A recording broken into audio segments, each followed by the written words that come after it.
Hey, come on in, come on in, come on in. It's Tuesday. The time is now 8 a.m., 8 p.m. Central on a Tuesday. And it is once again time for Tea Talk Tuesday. I am T. Carter, the creator and founder of Tea Talk Tuesday, and we are here with a word of edification, a word of encouragement, and a word of empowerment. I want to thank you, even before we jump into this week, for just coming and taking some time to see what the Lord downloaded into my spirit. We're in the middle of the first month of 2025, and life has been lifing. And I think that it's important for us to really understand what's holding us.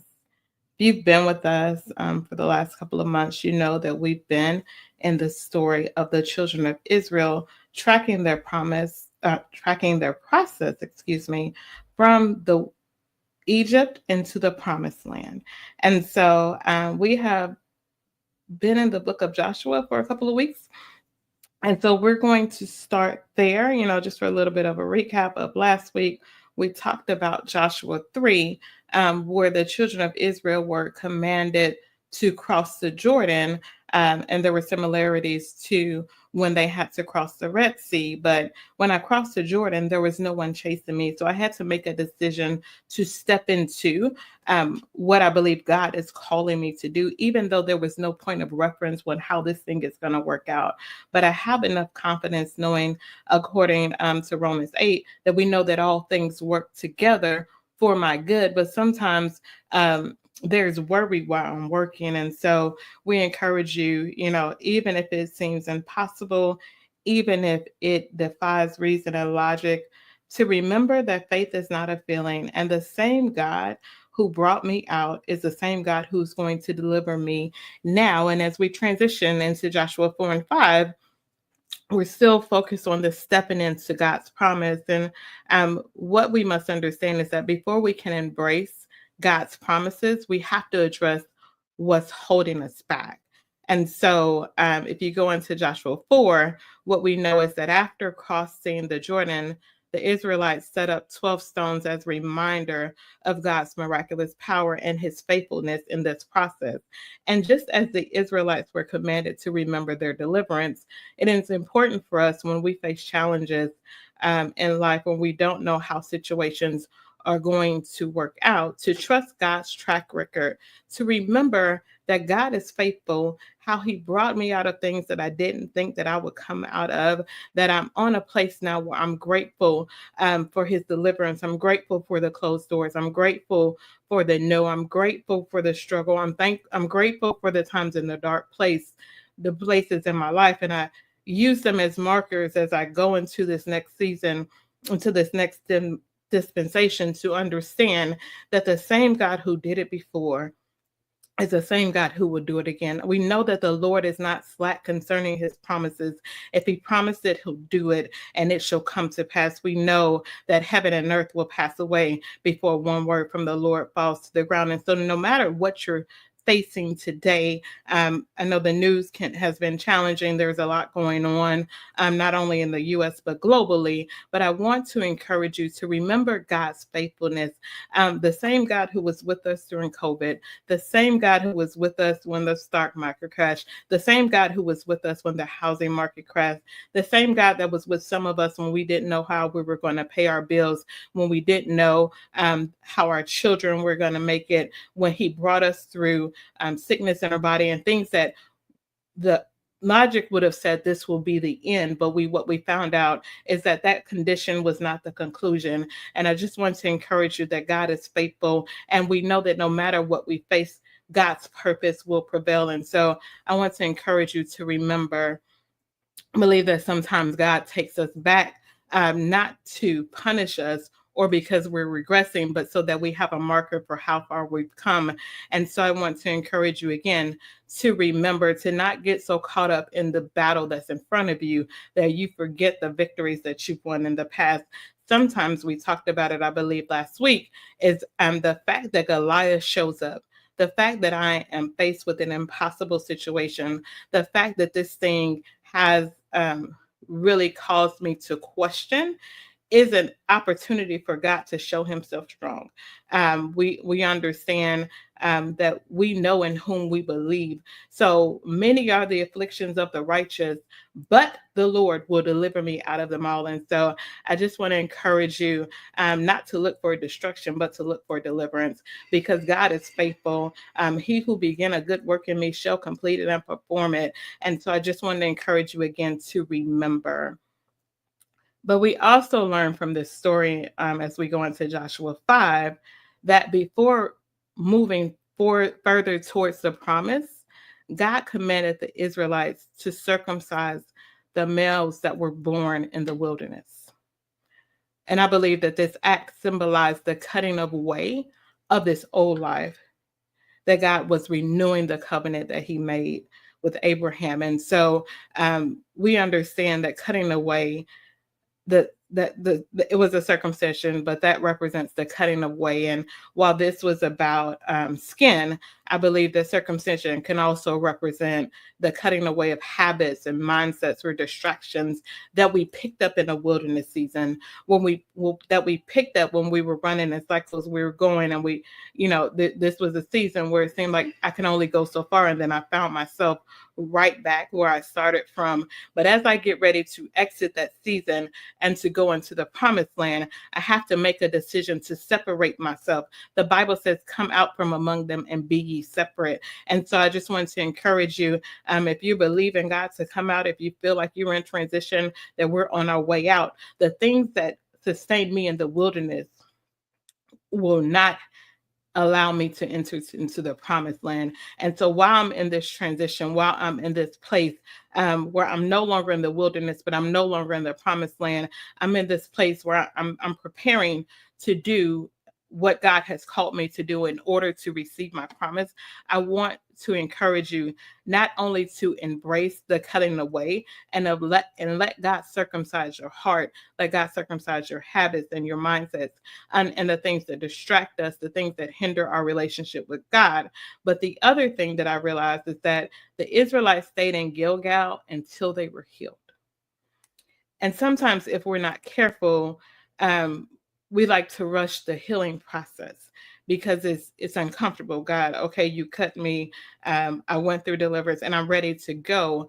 But rushing into a battle before I'm healed, or rushing into a new season before God has restored me, can lead to unnecessary struggles. And so I just want to ask you today, what is it that we need to cut away to fully commit to God's purpose? And when we make a decision, first we have to identify what are the areas that God is calling us to cut away.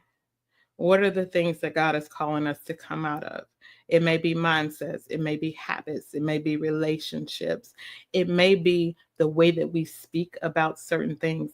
It may be sometimes, we have this spirit of disappointment where things haven't worked out the way that we thought. And so the first sign that something is going to go wrong, we embrace that and we make covenant that this thing will not be what God said. But I want to encourage you that your experience in the promised land will be different from your experience in the wilderness and in captivity. But in order for me to see it the way that God has designed it, I have to make a decision to cut away even my previous perspective. That I have to make a decision that, God, I trust you, that God be true and every man a lie. Forgetting those things which are behind, I'm going to press forward to the mark of the high calling. I'm going to come out from among them. I'm going to be separate. I know that I can sow in the land of famine. In that same year, I can receive 100-fold. I know that God who began a good work in me, who will complete it and perform it. I know that God cares about the lily of the field. And so I know that he's much more concerned about me. So I make a decision, even though it's uncomfortable, to identify the areas that God is calling me to come out of. And then after I identify them, there's a process from identification to submission where I say, okay, God, you can have it. God, I let it go. I make a decision to embrace this process. I make a decision to come out of covenant with these things and fully commit to the purpose of God for my life. And then I have to allow the healing process to run its course. I was listening to a sermon, I don't remember who was preaching it, but they were talking about healing and deliverance, and it said, hey, deliverance, if I'm shot, is removing the bullet, but healing is restoring the damage. And so I want to encourage you not only to allow God to deliver you, but also to fully commit to the healing process. Because I don't know about you, but there have been some times in my life, and if I'm going to be fully transparent, even recently with some things I'm experiencing, I thought I was healed because I removed myself from certain situations. I removed myself from certain mindsets. And I thought because I was separate that I was healed. But as I'm getting ready to transition into this new season, I've learned that I didn't necessarily go to the healing process. I just tapped out. And so I removed myself from certain situations and certain circumstances. And so I wasn't triggered because it didn't have an audience with me. But as God is taking me on this journey to wholeness, I have to learn to trust God with my triggers, to trust God with my pain, because sometimes I thought I was healed because I didn't have pain, but the trauma showed up in my personality. I became hyper independent because I've been let down. And so, in order to guard my heart and make sure that I'm not disappointed and let down, I just do everything myself. And that is a personality trait that doesn't necessarily align with the interdependence that God has designed, but it is something that, that I took on to help protect myself. And so I just want to again remind you to not only allow God to illuminate it so that he can identify it, not only to lay it on the altar and let God deliver you, but to fully commit to the healing process, understanding that sometimes the healing process is more painful than the actual trauma. And then to give yourself grace as you prepare for what's ahead. The reality is that many of us are going into a new season, and while it may be exciting, it's new. And so we don't necessarily have a full understanding of what's ahead. The Bible says we see in part and we know in part. Like there may be some things that I anticipate, but there may be other things that I did not account for. And I'm like, Lord, what are we doing? But I want to encourage you that Gilgal also means rolling away. And I believe that as we prepare to transition into this new season, that God is rolling away or removing the shame of our past so that we can move forward with confidence. So many times we are hindered by things that we hold on to that God is not concerned about. Like it is the memory recall, it is the mistakes of our past, it is the heartbreak of our past, and while we're no longer in that season and we've come out of that season, the memory of that season still has a hold on us. And so in this place of transition, allow God to roll away the shame of your past. Sometimes we're our hardest critics because we understand what we've been through and what we've come out of. And sometimes it's like, hey, I really don't want to, do what God has called me to do, because if people knew my story, if people know what I've been through, the mistakes that I've made, the challenges that I've had, would they really receive me? And if that resonates with you, I want to encourage you. A few weeks ago, we talked about Rahab, that God will use everything that I've been through and it will work together for good. And so I have to allow him to roll away the shame of my past, because if I don't, I will not be able to move forward in confidence. And so when God presents me with an opportunity, when God presents me with favor, when God presents me with an open door, I may feel unqualified. I may feel like I'm an imposter. I may feel like this isn't for me. Like it's fine for everyone else. I can celebrate everyone else. I can applaud everybody else. I can congratulate everybody else. But when it comes to our individual celebrations, our individual accomplishments, or the things that God is doing in our lives? Are we willing to embrace them fully? My pastor is in a sermon series now, and the word is "it won't take much," referencing um, the story of the 5 fish and the 2 loaves of bread. But the reality is, when you're used to fighting, when you're used to things being difficult, when you're used to opposition, when you're used to having to take the L and be the bigger person, when things are presented to you that don't take much, sometimes it can look suspect. It can feel like a counterfeit. It's like, what's the catch? Like, what are you trying to do? How are you trying to manipulate me? And it is because I'm still connected to a past season. And so I want, again, to encourage you to allow God to roll away the shame and the memory recall, that I can embrace what He's doing now. The Bible says that He's doing a new thing, and now it's going to spring forth. But the new thing can look like a bad thing if I don't have the right perspective and the right vision. And so I want to encourage you again, to say, God, just help me to see this thing the way that you see it. I believe that when Elijah was believing for rain, he told Elijah, he said, go outside and tell me what you see. And, the prophet came back, he said, I don't see anything. We'll go again.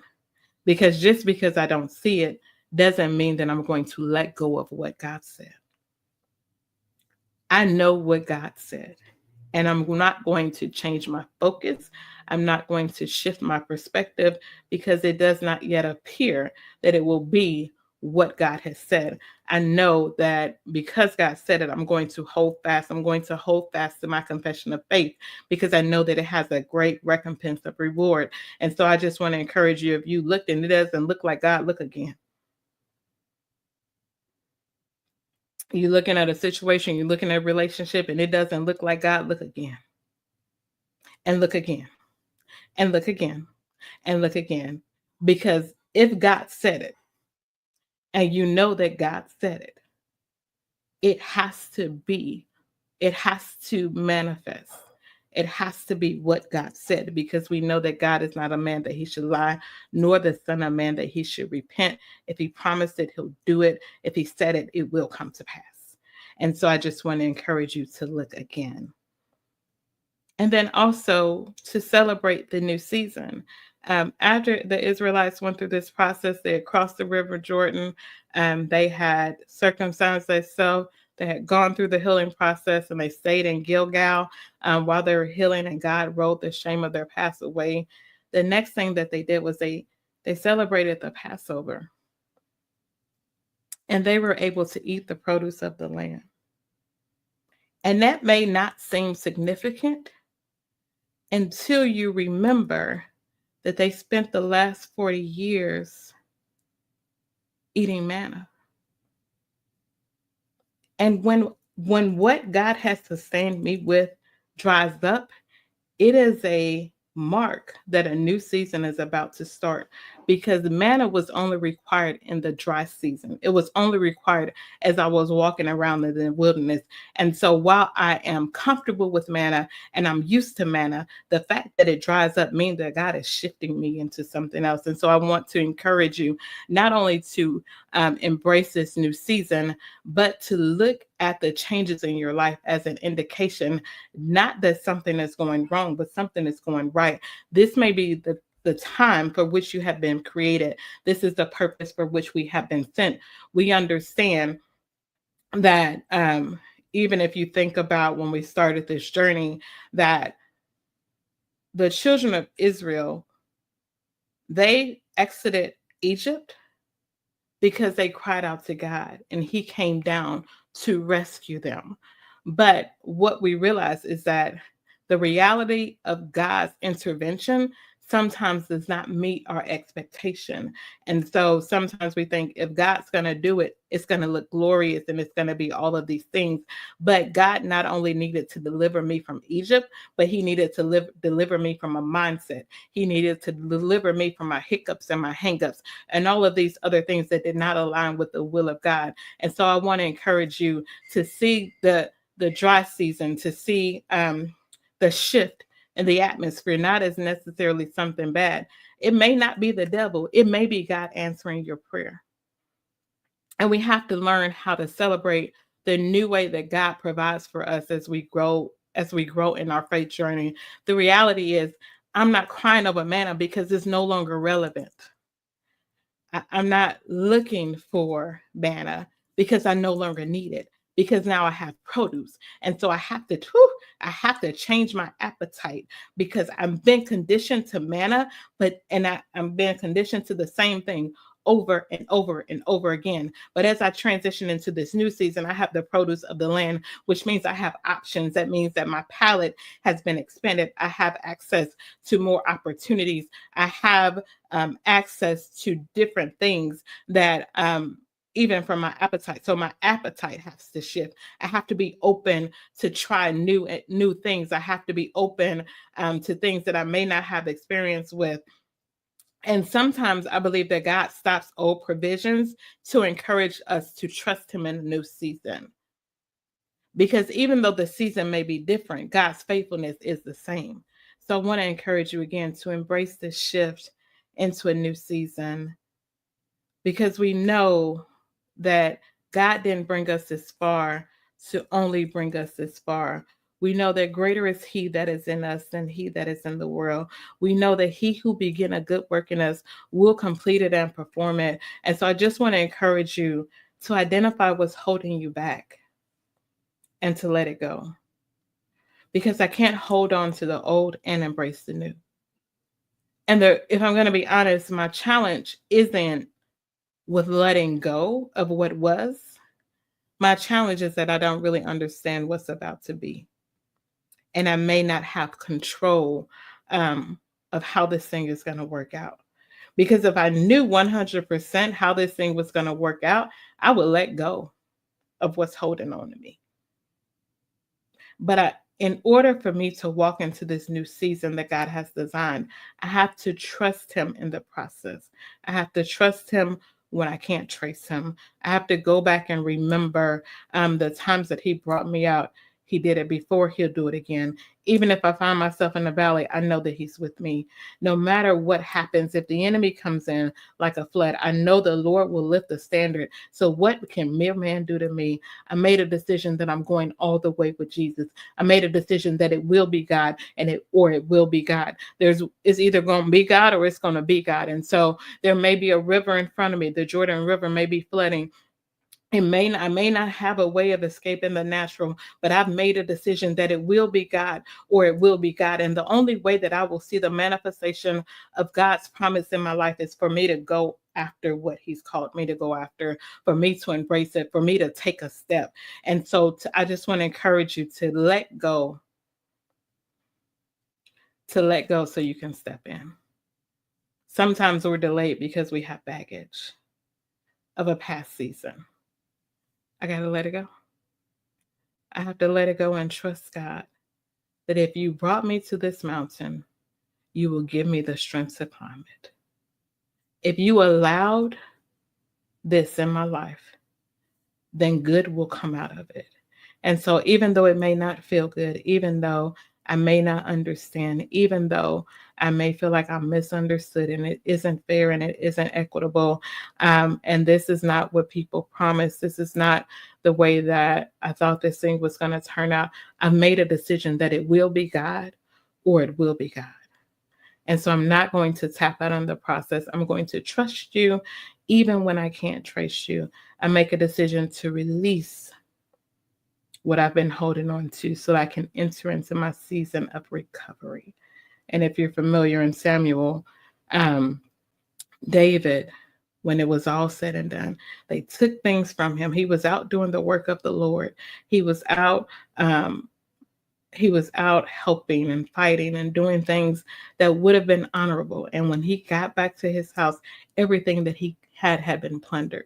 Or if I would not have taken the step, God, if I just would have stayed back, if I wouldn't have extended my hand, if I wouldn't extended the help, it seems like I would not have had to endure what I've had to endure. It doesn't seem fair. But just like David, we have to encourage ourselves in the Lord.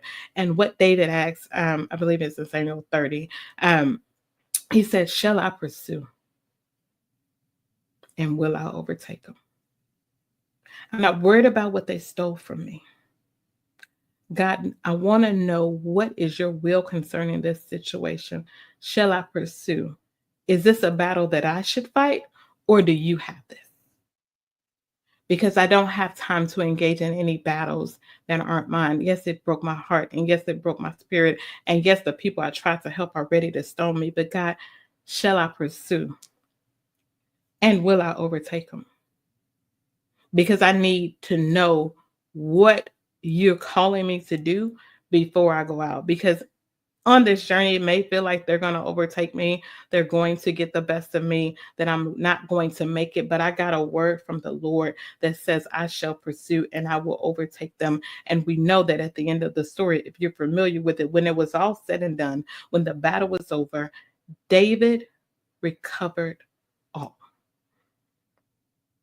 And so I just want to encourage you to let go of what's holding you, because in this new season, you're about to recover all. But in order for me to fight, I have to let go of what's holding me, because even the weapons that I use in the wilderness, they're not relevant in the promised land. So I have to allow God to teach my hands to war and my fingers to fight. Because in this new season, I believe that we're walking into a season, a shift, that some of us may have been circling the wilderness, and it may be disappointment after disappointment, loss after loss. But in this new season, there is produce that I'm going to go from just having just enough to having access to all of these things. And so my perception has to shift. My mindset has to shift. The way that I move has to shift. Sometimes my relationships have to shift, because in this season, I'm about to recover all. There's not going to be anything missing, nothing lacking, nothing broken. God is going to restore everything that the cankerworm and the palmerworm and the caterpillar ate. And in the season, they're going to vomit up my stuff, because I know that it will be God, or it will be God. And so, we'll just stop right there. That's your encouragement for this Tuesday. You think this word will be an encouragement for anyone else? Would so greatly appreciate it if you would share the broadcast. If there was something that said that hit you and said, yeah, that was for me, go ahead and drop a comment in the chat. Like, we're here, we're doing this thing. We're going to show up because this is what God said, but we want to make sure that it's relevant to all of you. But until next week, I do want to encourage you now unto him who is able to do exceedingly abundantly above all you can ask, think, or imagine, according to the power that works in you. So let the power of God work in you, and let God do what only he can do through you. I love y'all. Y'all go have a great rest of your Tuesday, or whatever day you're watching this. We'll see you next week, same time, same place.